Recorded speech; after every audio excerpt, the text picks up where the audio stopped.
পূর্বের ঘটনাগুলো তো শুনলেন বড় ভাই। তো আমরা আজকে সকালবেলা আমি ঘুম থেকে ওঠার পর চা খাইনি, আমি বাইরে বের হয়ে দেখি ওরা সুপারি গাছ লাগাচ্ছে। তো যখন ওরা সুপারি গাছ লাগাচ্ছে তখন আমি বাধা দিলাম যে এখানে তো সুপারি গাছ লাগা যাবে না। তো এটা নিয়ে তো সালিশ চলছে, থানায় অভিযোগ করা হয়েছে। তো পরবর্তীতে এই বিষয় নিয়ে আমি বাধা দেওয়াতে ওরা আমাকে মারতে আসছে।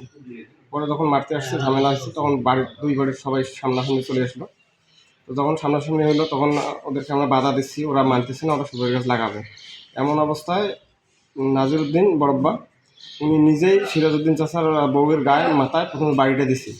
দেওয়ার পর যখন ওদের গায়ে বাড়ি দিল তখন তো আমরা ভাবলাম যে সমস্যার সৃষ্টি হলো। তো তখনই মনে করো পিছন থেকে দুই পক্ষের মধ্যে একটা ঝামেলার সৃষ্টি হলো। তো আমরা কিন্তু এখানে ঝামেলা করার জন্য যাইনি, আমরা গেছিলাম যে যেন তারা যেন কোনো জমিটাতে যেন কোনো কিছু করে না।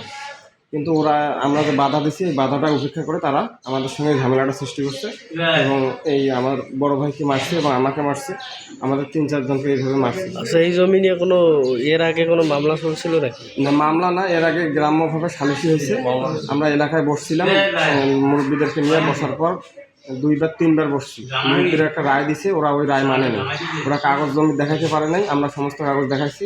তো পরবর্তীতে ওরা যখন এলাকার গণ্যমান্যদেরকে মানলো না, তখন এলাকার মুরব্বীগণ আমাদেরকে বললো যে তা আপনারা যেহেতু মানতেছে না, আপনারা থানায় অভিযোগ করেন।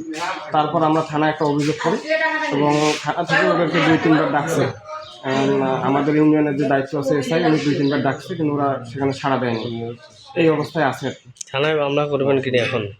থানায় আমরা তো অবশ্যই এখন যেহেতু আমাদের আমরা জমি পাই, সেই জমিটা ওরা আমাদেরকে দিচ্ছে না বা দখল করে খাচ্ছে দীর্ঘদিন ধরে। তো আমরা যেহেতু এলাকায় সালিশি করে রায় পাইনি, থানায় অভিযোগ করে রায় পাইনি, তো অবশ্যই আমাদেরকে এখন আইনের আশ্রয় নিতে হবে এবং যেভাবে সম্ভব আমাদের জমিটা উদ্ধার করতে হবে।